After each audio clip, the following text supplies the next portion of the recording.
Hello, Terraria fans. This is ZXCarver here. Terrible nickname. Um, Not really terrible if you think about it, because I'm the one that made it up. I'm here to show you three things about Terraria that you may or may not know. Um, just checking my inventory to make sure everything's there. Yeah.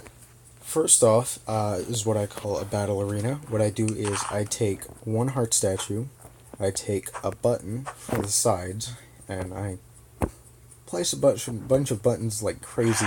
But what I did was I took one button, put a heart statue, place a button on the side, then put a space in between, and then put another button, then another heart statue. And what I did was I connected each heart statue to the buttons on each side individually. That way, whenever you would step on a button, it would activate.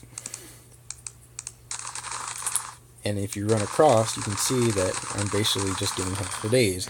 Now, to be able to get this many heart statues, I exploited something, and it's very important, before I go on, it's very important to leave that space in between, because if one line of electric wire were connecting all of the heart statues like I originally planned, and you were to just step on a button or use a 1 second timer, it wouldn't be very effective, because then you'd have too many hearts spawning because of the limit of items that you can spawn on a screen at the same time.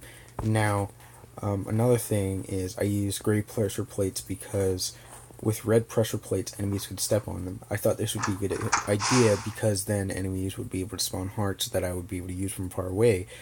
But, again, too many items spawning in the same area, not a good idea. One way I was able to gain a lot of the items, specifically platinum coins, I was able to duplicate the amount of items that I had and I'll get back to those crystal bullets later, was by backing up. Now you can back up to cloud or you can back up to local. I'm doing it to local because I don't want to confuse people. So then I'll go back to the same world I was on, which was a small world. See, this is the duplicate character. I'll find a chest with, say, an empty slot, and let's see this fire gauntlet right here. See, the fire gauntlet is right here, and just to prove I don't have any more in my inventory or equipped, I'll go back, delete the copied character, move the original character back to the same world I was just using. If you go back to the same chest in that world, there it is. I'll take it in my inventory, and now I have two. It's especially useful for duplicating coins. Now, another thing I would like to note is that you can do this an infinite number of times, but to do it efficiently, I would duplicate the item, put it in a chest, come back to the world as the original character, take the item into your inventory, and then duplicate that character, so that you basically multiply 1 by 2 is 2, and then 2 by 2 is 4, 4 by 2 is 8, 8 by 2 is 16, and basically you go by multiples of 2. And I've created another little area of heart statues up here as an example as previous. That is a teleporter, and it is connected to one on my roof. Very simple. I'm trying to zoom out here. It's impossible on the screen. Now, I've also used this method to clear out the golem fight pretty easily before even fighting Duke Fishron. And Duke Fishron was by far the hardest boss I've ever faced. And yet, after I had gained some of his items, it was incredibly easy, especially with this battle arena here. That's what I'm going to call this, a battle arena, because, well, I've just been so used to calling it a battle arena. I need to make a battle arena. It's basically just heart statues that you're able to activate individually just by stepping on them. And if enemies can't activate them, but only you can, it'll be extremely useful for multiplayer worlds. Now, I don't know if this is going to be fixed in future updates because I only have... I can't fight the Moon Lord because of mobile version of Terraria not being updated to 1.3 just yet. I hear Pipeworks,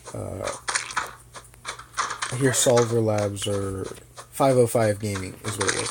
is deciding to leave control over to someone else. So I guess that's technically good because now they're making new updates, and I'm really kind of sad that the ochre mask wasn't added into the mobile version because I've been trying to get that mask forever.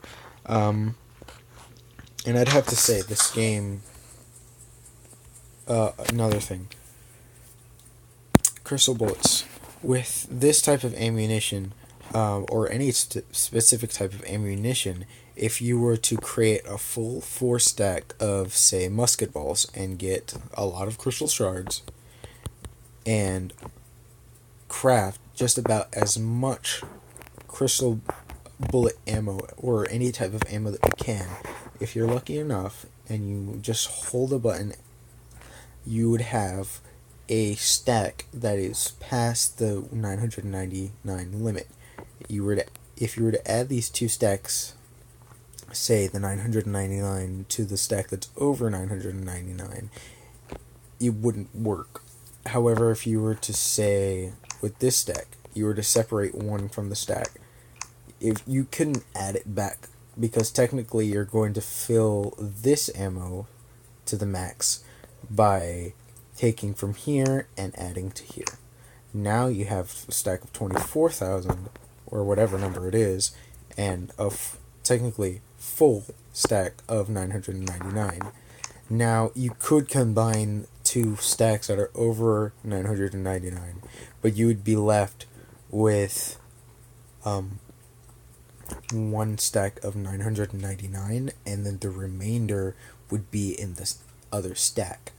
Now there is a limit to the maximum amount that you can duplicate and add up together, and I'm thinking that number is 30,000, because if you were to add this 24 to this 27,000, then you would be left with two stacks of 999, and I really don't want that because I really want as much ammunition that I can get.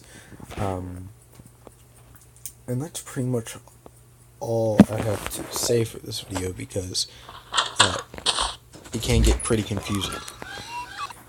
It's very difficult to explain properly when you've got a bunch of distractions going on and your phone lags so much. But I mean, with all that being said, goodbye Terrarians.